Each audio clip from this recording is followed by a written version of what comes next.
2장 말씀으로 2절 말씀을 읽고 말씀 나누기 시작할게요. 모압 여인 룻이 나오미에게 이르되 원하건대 내가 밭으로 가서 내가 누구에게 은혜를 입으면 그를 따라 이삭을 줍겠나이다 하니 나오미가 그에게 이르되 내 따라 갈지어라 하며 아멘. 할 수 있는 일을 찾아 행해야 됩니다. 할 수 있는 일을 찾아서 하십시오 라는 제목이고요. 나오미와 룻이 이제 생존의 문제로 심각한 대화를 나누고 있죠. 그 순간에 보아스라고 하는 이름을 가진 사람이 동시대에 사실은 살고 있었어. 이게 중요하죠. 서로가 교차된 시간 속에 우리는 살아가는 거다. 시간이 맞물리고 있죠. 시간의 교집합 속에 우리는 맞물린 시간을 살아가는 거거든요. 보아스는 유력한 사람, 즉 도울 수 있는 능력이 있는 사람이에요. 보아스가 뭘 도와줘야 될까? 경제력이 있기 때문에 경제력을 도와줄 수 있겠죠. 그러나 그보다 훨씬 더 중요한 것은 이방 여인이자 남편을 잃고 시모를 따라 나선 이 마음 아픈 여인, 그 여인을 주목할 수밖에 없는 보아스. 이유는 룻을 통해서 자신의 어머니 라합을 떠올렸을 겁니다. 누구라도 그랬을 거예요. 아마. 그죠? 여인을 봤는데 그 여인의 삶 속에 나의 어머니가 살아온 삶의 자취가 느껴져요. 그죠? 그런 사람이 있죠. 그걸 보통 뭐라고 표현하느냐? 나를 이해해 줄 수 있는 준비가 되어져 있는 사람이죠. 아마 우리가 서로 부부로 결혼한 사람들 대부분이 서로에게 그런 감정을 한 번쯤은 느껴보지 않았을까요? 이 사람은 나를 잘 이해하고 있구나. 그런 생각을 하죠. 상대를 이해할 준비가 되어져 있는 그런 사람들. 우리가 누군가를 만날 때 서로를 충분히 이해할 준비가 된 사람을 만난다는 것은 정말 행복한 일이죠. 값진 일이고 너무나 귀한 사람일 겁니다. 저도 그런 사람이 늘 되기를 원하고 여러분도 역시 그런 사람이 되어준다면 우리가 도울 수 있는 것이 단순히 물질만이 아니라 나의 재능, 또 나의 관심, 내가 살아온 삶의 모든 흔적들, 모든 것들이 내 인생의 가치 이런 것들이 상대를 이해하는 도구가 되면 참 좋겠다 하는 생각을 해보게 됩니다. 오늘은 2절 말씀을 중심으로 말씀을 한번 나눠봅니다. 2절 말씀 우리가 읽었어요. 그죠? 그런 거죠. 누구나 이삭을 좋아할 때가 분명히 온다라는 거예요. 첫 번째 우리가 얻을 수 있는 교훈. 룻이 이제 드디어 시어머니 나오미에게 이삭 줍기를 가겠다라고 고백을 하잖아요. 되게 예의 바르게 합니다. 그죠? 이삭 줍기를 하도록 허락을 구하는 뒷사정이 뭘까? 이런 질문을 던진 분이 제가 이렇게 시작할 때 말씀을 드렸잖아요. 제가 이 성경이 텍스트지만 컨텍스트로다가 이제 사용하고 있는 책이 이문정 교수가 쓴 책이에요. 지금 현재 싱가포르 트리니티 대학에서 원래 선교학을 전공한 사람인데 거기에 지금 교수로 가 계신 걸로 알고 있어요. 이 이문정 교수가 세 가지를 이야기를 해요. 첫째는 먹고 사는 문제가 벽이 부딪혔다. 당연하겠죠. 그죠? 나오미 룻이 베들레헴에 온 지 얼마 시간이 지났는지 정확하게 알 수는 없어요. 하지만 긴 시간은 아니었던 것 같다. 그죠? 왜 그때 보리 추수 기간 때 그 즈음에 왔고 그 얼마 지나지 않아서 생존의 위기의 상황에 몰려 있는 거죠. 그죠? 룻이 보기에 한동안 그런 대로 살아갈 수 있을지 모르지만 이대로 살아가다가는 두 사람 모두 죽을 수 있겠다 이런 생각을 하게 된 것 같다. 물론 이삭 죽기가 유대 사회에서 무엇을 의미하는지 룻도 잘 알고 있었을 거예요. 경제력이 전혀 없는 가난한 사람들이 이 이삭 죽기를 통해서 사실은 생존을 유지하는 거죠. 사실 얼마나 자존심이 상하고 정상적인 집안을 이루었던 사람들이기 때문에 그것도 풍족하게 나갔다가 풍족한 가운데 인생을 살았던 사람이잖아요. 이런 상황에 처한다는 것은 굉장히 힘든 일이죠. 왜? 유대 사회에서 체면 문화 있는 사회라고 그랬잖아요. 우리도 마찬가지잖아요. 우리는 양반 정신이 있는 사람들 아닙니까? 그러나 당장에 먹을 것이 없어서 굶어 죽게 된 마당에 체면이 무슨 소용이 있겠어요. 또 이삭 죽기를 거론하기까지 많은 고민과 생각을 했을 겁니다. 이삭 죽기를 하겠다고 말아야 할지 얼마나 고민이 되었을까. 그래도 아무리 생각해 보아도 앞으로 살 길이 막막하니 이제 이삭 죽기라도 해야 하는 상황이 돼버린 거지. 그리고 두 번째로 당시 사회가 매우 각박했구나 하는 것을 이문정 교수는 간파를 해요. 나오미에게 자기 자신의 직계 가족이 분명히 있었을 거야. 직계 가족. 나오미의 친정이 분명히 있었을 거예요. 그죠? 그런데도 나오미가 이 직계 가족의 도움을 받았다라고 하는 암시적인 내용은 하나도 없어요. 또 반대편에 엘리멜렉의 형제에 대한 분명히 보면 계대 결혼을 할 수 있는 사람들이 친척들이 있었잖아. 근데 아무도 이 나오미에 대해서 손을 내밀어 준 사람도 없어요. 그리고 더 중요한 것은 여러분 나오미가 도착했을 때 이 베들레헴의 여인들이 온 동네인 여인들이 다 모였잖아요. 그죠? 다 모였어. 그죠? 그럼에도 불구하고 그 이웃들 역시 실은 이 나오미의 생활에 대해서 분명히 알 거거든요. 삶이 매우 정말 형편없고 비참한 수준이라는 것을 알 텐데 이제 전혀 도움이 없는 거지. 그러니까 삶이 정말 각박한 사회가 된 거죠. 흉년을 지나고 나니 마음의 흉년이 또 사람들과의 관계의 흉년이 사실은 그 베들레헴 전체에 번져 있는 모습이 아닌 베들레헴이 큰 도시가 아니거든요. 가보면. 그리고 세 번째 뭐라고 말하니 나오미는 억장이 무너지는 모습을 하고 있었을 거라고. 막다른 골목에 있는 나오미의 심정 당연히 참담하죠. 현실적인 돌파구가 보이지 않아. 그리고 모든 사람들을 보니까 친척 심지어 나의 이제 친정에 속한 사람들까지도 또 온 마을 여인들까지도 나를 향해 등을 돌리고 있는 형국인 거예요. 그죠? 이런 상황을 누가 목격을 해요? 룻도 목격을 해요. 굶어 죽느냐 아니면 스스로 목숨을 끊느냐 절체절명의 상황이죠. 코로나가 가져든 큰 어려움 가운데 하나 보이지 않지만 그죠? 자기 목숨을 스스로 끊는 사람들이 보도는 되지 않지만 현장에서 일하는 사람들 이야기 들어보면 굉장히 많다 그러죠. 어려운 상황이 지속이 되면 가난한 자의 선택이 뭐가 있겠어요, 그죠? 그러니까 생을 정리하고 싶은 마음이 드는 거지. 정말 마음 아픈 일이지만 그죠? 아무튼 룻과 나오미가 이런 상황에 지금 처해 있는 거죠. 지금 나오미와 룻은 삶의 막다른 골목에 들어서 있는 거예요. 삶이 더 이상 나빠질 수 없는 그런 상황에 직면해 있죠. 이 상황 나오미와 롯 이 두 사람만의 문제이냐? 저는 전혀 그렇지 않다고 봐요. 지금은 살아가고 있는 우리들도 역시 물론 뭐 이런 최악의 상황에 여러분들이 처하지 않았다면 그러면 여러분도 하나님 앞에 감사하고 세상을 풍요롭게 하는 게 나눔이란 말처럼 나눔이 없으면 나님이 되거든요. 그죠? 나눔과 나님은 정말 스펠링 하나, 획 하나 차이지만 엄청나게 의미가 다르잖아요. 그죠? 나눔은 풍요롭게 하지만 나눔이 없으면 나뉘는 거죠. 나눔이 돼요. 그죠? 그래서 관계가 다 서운하고 단절이 되게 되는데 나오미가 지금 그런 상황이죠. 그리고 그런 상황은 지금도 사실은 지속이 되고 있다는 거예요. 나오미와 루스의 경험은 인생의 가장 밑바닥까지 내려간 사람들의 경험이거든요. 그런 그들의 인생의 밑바닥에서 올라올 수 있다면 우리도 올라갈 수 있다. 이게 룻기의 중요한 메시지인 거예요. 룻기의 큰 흐름 가운데 하나가 그죠? 사사시대를 지나면서 자기가 왕이 되어 인생을 살아가는 엘리멜렉은 하나님이 나의 왕이다라고 고백하지만 실제로 그 말씀이 체득되지 않다 보니 자기가 인생의 왕이 돼서 풍족한 중에도 흉년을 따라 모압으로 이주하는 이주 목적이 뭘까? 풍족한데 왜 떠나? 더 큰 부를 얻기 위한 욕망이 그 속에 숨겨져 위기를 기회로 삼으려고 하는 거죠. 그죠? 그런 마음이 있지 않았을까? 근데 불행하게도 더 나은 삶을 위해 떠났는데 거기서 엘린베그 죽고 두 아이도 다 잃어버려 빈손으로 돌아왔어요. 근데 아무것도 없어. 그런데 돌아왔던 고향에서 아무도 자기를 반겨주지 않아. 완전 밑바닥 인생이 된 거예요. 그런데 이런 밑바닥 인생을 다시 하나님이 회복시키시는 역사가 룻기잖아요. 룻기의 핵심 메시지잖아요. 그래서 이런 극한 상황에 처해 있는 사람들이 주목해야 할 중요한 이제 어떤 하나님의 말씀의 아주 핵심 가치가 이 룻기에서 우리가 읽어낼 수 있다. 저는 여러분들이 하나님이 나를 빈 인생을 만들 때가 기회라고 생각할 수 있는 용기가 있었으면 좋겠어요. 저 역시도 마찬가지입니다. 성경에 많은 인물들이 예외 없이 인생의 풍랑을 막고 있거든요. 성경에서. 성경에 사용했던 사람들 중에 인생의 풍랑을 만나지 않은 사람이 어디 있어요? 네.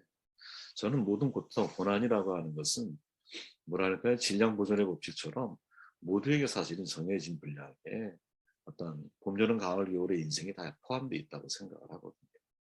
근데 중요한 것은 그들은 풍랑을 만났을 때 주저앉아 있는 사람도 물론 있지만 그 풍랑을 만났을 때 다시 시작하는 힘이 그들 가운데 있다라는 거죠. 착한 일을 시작하시는 하나님, 제가 전에 말씀드렸듯이 하나님 시작하는 분이세요. 그죠? 역사는 하나님이 만드시고 하나님이 출발하셨잖아요. 창세기잖아요. 하나님이 우리 인생에 여러분 아무것도 없는 것 같아도 다시 시작하는 힘을 우리 가운데 주시는 분이시거든요. 이게 몰트만이 말하는 희망의 신앙 아니겠어요? 희망하는 힘이 우리 가운데 있어야 되거든요. 그렇게 인생의 밑바닥에 들어간 사람은 여러분 허우적대요. 허우적대, 물속에서는. 어디까지 내려가야 되느냐? 쉬면 땅바닥, 바다 밑까지 내려가야 돼요. 그리고 바닥을 딛고 바닥을 딛어야 그래야 차고 올라올 수 있는 힘이 있지. 내려가는 중이 굉장히 고통스러운 거예요. 이제 떨어지는 이제 물속에 빠져 밑바닥까지 내려가는 과정 속에 우리가 허우적대고 내 기운을 빼지 않으면 진짜 거기서 죽어요. 우리. 물에 빠진 지혜가 뭐냐? 바닥에 닿을 때까지 일단 내려가야 돼. 네. 내가 강물에 빠졌어. 그럼 어떻게 해야 돼? 그냥 바닥까지 내려가야 돼. 그냥. 그리고 바닥을 딛고 바닥에서 다시 일어나는 힘을 우리가 길러야 되거든요. 다시 일어나는 힘은 뭐냐? 이때 내가 성령을 봐야 되는 거예요. 개인적으로 제가 존경하는 박연돈 교수라는 분이 있어요. 고신대학원의 교육학 교수인데 이분이 이야기하는 것 중에 뭐라고 말하냐면 여러분 성령 충만하기에 가장 적격인 사람이 누군지 아십니까? 이렇게 질문해요. 여러분 잠깐 제 질문해 볼게요.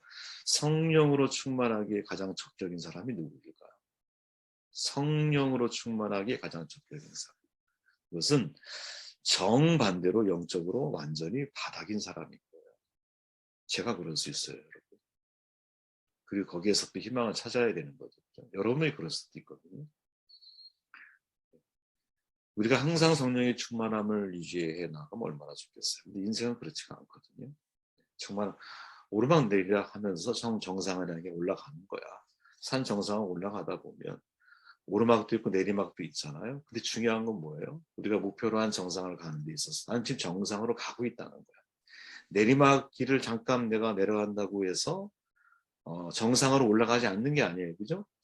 오르막 내리막을 올라가면서 우리는 정상을 올라가는 거예요. 믿음의 산이라고 하는 것은. 성령이 충만하다가도 영적인 큰 침체에 빠지기도 하는 거고요. 침체 이후에 더 큰 하나님의 기름 부으심을 체험할 수도 있는 것이고요. 근데 이런 것들이 계속 나의 일상 가운데 죽을 때까지 반복이 될 텐데 이 반복하는 힘을 내가 가지려면 어떻게 해야 되느냐. 밑바닥에 내려가는 걸 두려워하면 안 된다는 거지. 그죠? 그 극한 상황에 처한 것이 오히려 하나님이 나에게 더 큰 은혜를 주시려고 하는 기회일 수 있다. 그렇기에 남은 것을 굳게 하고 지켜나가는 힘. 여러분 이게 무척 중요한 겁니다.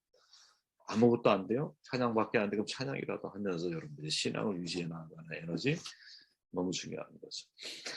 만약에 우리가 지금 저희는 새벽에 우리가 말씀을 나누는 거 왜 집중하느냐? 오히려 이제 그것 때문에 그런 거예요. 어느 한쪽에 내가 뭔가 좀 붕괴되어 있는 느낌이 들 때가 있어요. 그죠? 아, 내 어느 한쪽이 내가 지금 자동차로 얘기하면 한쪽 방콕 펑크 났구나 이런 생각이 들 때가 있거든. 근데 이것을 그냥 방치할 수는 없잖아. 그래도 계속 이것이 이제 다시 재기하고 회복시켜서 건강히 잘 굴러갈 수 있는 차로 만들기까지 때로는 버텨주는 힘이라는 게 너무 중요한 거잖아요. 그죠? 버텨주는 힘. 박현동 교수의 이 말을 여러분들이 한번 기억했으면 좋겠어요. 야, 성령 충만하기에 가장 적격한 사람이 누구냐? 정반대로 영적인 상태가 완전히 실패한 상태에 있는 사람. 그때 여러분들이 희망을 꿈꿀 수 있기를 바랍니다. 자, 이삭을 죽겠나이다. 요새 비참한 현실 속에서 자신이 할 수 있는 일을 찾는 거죠. 네. 이게 밑바닥에 있을 때 우리가 해야 할 첫 번째 선택일 거예요. 저도 마찬가지고 여러분도 마찬가지예요. 룻이 이삭 죽기를 제안하는 모습을 통해 할 수 있는 일을 해야 한다는 지혜를 얻는 거지. 여러분 쉬운 선택이 아니에요. 이방 여인이잖아. 베들레헴은 잘 몰라 고향에. 사람들은 이들에 대해서 적대적인 관계에 지금 제가 볼 때는 놓여 있어요. 그런데 이삭 죽기를 나가 누가 그거를 여러분 주변에서 기뻐하고 반길 수가 있겠어요. 거기에 여자들만 있나? 아니잖아요, 여러분. 불량한 사람들도 있었을 거고. 보아스가 이야기하는 내용들을 보면 룻을 손대지 못하게 만들잖아요. 함부로 대하지 못하게 명령을 내리거든 하인들에게. 그런 일이 빈번했다라는 거지. 보이지 않는 곳에서. 그런 결정을 지금 하고 있는 거예요. 아마 과거를 돌아보면 이 룻은 정말 물에 부정물 한 번 묻혀보지 않고 자란 여인일 수 있어요. 그렇죠? 시집을 왔을 때 잘 나가는 집안의 며느리로 또 본인 역시 그렇게 궁핍하지 않은 삶을 살아온 여인일 수 있어요. 그러면 이런 밑바닥에 내가 처하게 되었을 때는 얼마나 자존심이 사실은 상한 일일까요? 그렇죠? 하지만 그때 그 상황 속에서 루시 유일하게 할 수 있는 일은 이삭 죽기밖에 없다는 것을 깨닫게 돼요. 한편으로는 죽으면 죽어지 내가 어떻게 이런 일을 해? 난 못해. 이렇게 말할 수도 있고. 야, 근데 할 수 있는 일이 그것뿐이 없기 때문에 그 일을 선택하며 할 수 있는 용기. 야, 이거 참 이게 쉬운 일 같은데 여러분 이게 쉬운 일이 아니에요. 사실은. 제가 전에는 그냥 교수로서 존경을 했고 지금은 크리스찬이 됐기 때문에 조금 더 애틋한 마음으로 보는 공병호 교수라는 분이 계시 책을 너무 많이 써가지고 이분이 고대 나오고 소개 작품이죠. 자기경영 노트라고 하는 책에서 자기 경영에서 가장 중요한 게 무엇인지 아십니까? 이런 질문을 해요. 그리고 세 가지 기준점을 정해주거든요. 한 번에 딱 한 가지만 추진하세요. 복잡할 때는 펜을 들어 일단 적어보세요. 나를 설득할 수 있어야 됩니다. 자기 경영을 잘하려면 이 세 가지 기준점을 나에게 항상 적용하라는 거예요. 복잡할 때 여러분 펜 들고 그쩍그쩍 해보세요. 내가 쓰는 그 글씨 속에 무의식 속에 나오는 혹은 의식하고 나오는 혹은 숨겨져 있는 나의 생각들이 글 속으로 표현되어지면서 희망을 볼 수 있을 때가 있어요. 나를 설득할 수 있어야 돼. 내가 하는 일 명분이 분명해야 돼요. 왜? 명분이 분명하지 않으면 그 일은 에너지를 받지 못하잖아. 그죠? 조금만 어려움에 난관이 와도 포기하게 되거든요. 네. 내가 하나님이 나에 대한 부르심을 명확한 사람이 끝까지 완주하는 거예요. 하나님의 부르심이 명확하지 않고 간접 청취로 인해 내가 선택한 사명이 나면 어려움이 오면 금방 주저앉거든요. 근데 첫 번째 하는 내용인 저의 눈에 인상적인 거예요. 무엇? 한 번에 딱 한 가지만 일만 하십시오. 그러면서 말해요. 이 사람이 굳은 결심을 할 필요가 없습니다. 눈으로 한번 읽어보세요. 거창한 계획을 세울 필요는 더더욱 없어요. 그냥 한 가지를 선택해서 시작하면 돼요. 지나치게 복잡하고 어려워서 부담이 되는 일이라면 당장 쉽게 할 수 있는 일을 찾거나 다른 일을 먼저 시작하면 됩니다. 그런데 자기의 핵심 포인트는 당장 해야 하는 일이나 손쉽게 할 수 있는 일을 그냥 우선 시작하는 거예요. 결과에 대해서 생각할 필요가 없어요. 고민할 필요도 없어요. 먼 미래의 일에 대해 고민하고 생각하고 계획을 세우는 일은 복잡하기도 하지만 시간과 생각을 투자해야만 해요. 하지만 이런저런 고민 없이 지금 당장 해야 하는 일을 선택하는 것은 상대적으로 쉬워요. 참 일리 있는 이야기라고 보거든요. 우리가 어떤 위기 상황에 처하게 되면 되게 생각이 복잡해져요. 그것도 그럴 수 있거든요. 자존심도 상해요. 내가 할 수 있는 일이 눈에 안 보여요. 그죠? 왜? 나는 능력 있는 사람인데 상황은 나를 완전히 감옥처럼 가둬놨어. 아무것도 할 수 없는 거지. 그러니까 이때는 어떻게 해야 하느냐? 그냥 내가 할 수 있는 일 하나를 봐야 돼. 루처럼. 룻은 지금 여러분 입장을 바꿔나 보면 이방 여인이잖아. 말했듯이 남편도 잃었어요. 그죠? 시어머니 한 명밖에 없는 거야. 상황은. 그리고 본인은 환영받지 못하는 사람이야. 이 땅에서. 할 수 있는 일이 뭐가 있겠어요? 없다고 생각하면 아무것도 없는 거지. 근데 할 수 있는 일이 있다고 생각하고 하나를 떠올린 게 뭐예요? 그게 그냥 이삭 죽인 거야. 자존심 문제 고민하자. 그게 우선이 아닌 거야. 예. 내가 이 일을 할 수밖에 없는 중요한 이유와 중요한 가치와 중요한 명분이 우리에게 있는 거지. 여러분 잘 아시잖아요. 죽음의 수용소 빅터 프랭클. 살아남았죠. 수용소에서. 유대의 정신과 의사였잖아요. 이 사람이. 그런 어떤 상황 속에서도 살아야 할 이유, 즉 삶의 의미를 찾을 수 있다면 누구나 비참한 생활을 견뎌낼 수 있다라는 사실을 믿고 있었어요. 그럼 질문해 볼게요. 이태희 프랭클은 그러면 자기 자신에게 이걸 어떻게 적용을 했느냐. 자기 자신에게. 이 사람은 항상 수용소에서 그런 생각을 매일 매 순간 했다는 거예요. 자기가 가르치는 걸 너무 좋아한다는 거예요. 강의하는 거. 그리고 그 일을 굉장히 가치 있게 여겼어. 그래서 늘 마음속에 야 내가 이 전쟁이 끝나고 내가 이 수용소에 나가게 되면 심리적, 정신적으로 매우 힘든 사람들을 돕기 위해서 지금의 이 경험을 자원으로 내가 활용을 해야겠구나. 내가 이 경험을 가지고 힘겹게 인생을 살아가는 사람들에게 용기를 주고 희망을 주는 일을 해야겠다. 이 희망을 품고 하루하루를 살았다는 거예요. 이걸 보통 여러분 리프레이밍이라고 하거든요. 뭐냐 사고의 전환, 관점의 전환을 말하는 거예요. 그죠? 죽음의 수용소에서 얼마나 많은 사람들이 한 줌 재가 되고 연기가 되어 사라져버리고 매일같이 그걸 목격을 하잖아. 그죠? 한쪽은 죽음이고 보이지 않는 희망은 또 한쪽편에 분명히 있어. 하지만 보이지 않아. 눈에 보이는 것은 죽음이야. 희망은 보이지가 않아. 그런데 사고의 전환을 어떻게 하느냐? 야, 내가 나가서 이 사실을 후배들에게 또 힘겹게 인생을 살아가는 사람들에게 전달해야겠구나. 리프레이밍, 이 전환이 그를 살게 하는 거예요. 그는 여러분 자기가 유태인인 것을 탓하지 않았대요. 내가 왜 유태인으로 태어나 이 비극적인 일을 겪을까 생각하지 않았다는 거지. 얼마나 어려운 일이겠어. 룻이 저는 여러분 이 상황과 똑같다고 봐요. 룻은 자기가 모압에 가면 그런 대접받는 삶이야. 아, 내가 뭐하러 나오미의 아들과 결혼해서 이런 형편없는 처지가 되어야 되지? 내가 뭐하러 좀 나오미 때문에 고향 땅을 떠나서 이 타향에 내가 와서 이삭 죽기를 해야만 하지? 어? 목구멍이 정말 포도청이라고 매일같이 먹을 걸 고민하고 살아야 하는 이 현실이 룻에게 있어서는 얼마나 괴로웠을까요? 우리가 입장을 바꾸면서 룻이 되면 저는 똑같았을 거예요. 그런데 제가 이렇게 가만히 룻을 보면 자기의 입장에 대해서 비관적이지 않다는 거지. 자기 시모에 대해서 시모가 대접받지 못하잖아. 룻이 보잖아. 그런데 그 시모를 뭐랄까 함부로 대하지 않죠. 이삭 죽기 나가는데 시모에게 동의를 구해. 갈 거면 그냥 가면 되지. 뭘 동의를 구해. 성경학자들은 그걸 보고 룻이 끝까지 예의를 포기하지 않는 모습으로 칭찬하거든요. 저도 거기에 동의해요. 그러니까 룻에게 있어서 이삭 죽기라고 하는 자존심 상하는 일까지도 가능하게 만들었던 중요한 이유가 뭐냐. 그는 삶의 의미와 가치를, 그죠?